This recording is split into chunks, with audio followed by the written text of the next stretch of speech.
cảm biến mức, điện dung.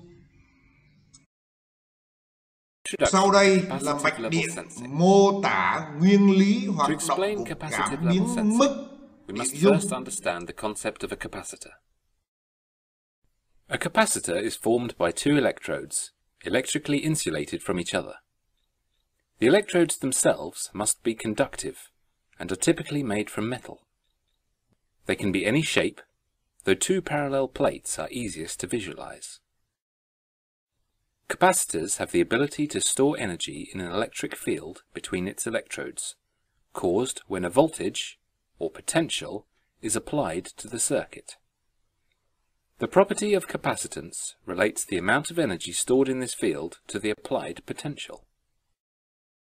By placing non-conductive material between the electrodes, the ability for the capacitor to store energy increases, and so the capacitance increases. This material between the electrodes is referred to as the dielectric. The key property of dielectric materials is known variously as dielectric constant or relative permittivity. This property is the amount of charge the material can store, defined relative to a vacuum. Air and other gases, such as fuel vapors, have values very similar to a vacuum.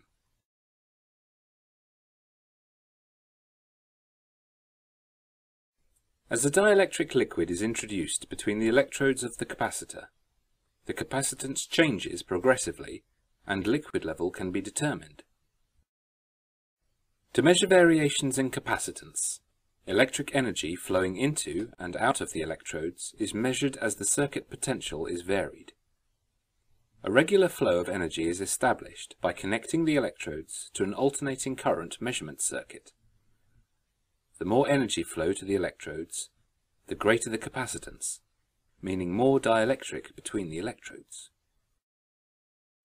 For sensor calibration, reference measurements at empty and full tank conditions must be taken. Generally, we need to know the dielectric constant of the liquid being measured to calibrate the sensor at its full condition. With the empty and full outputs established, liquid level sensing comes down to relating sensor output to these values.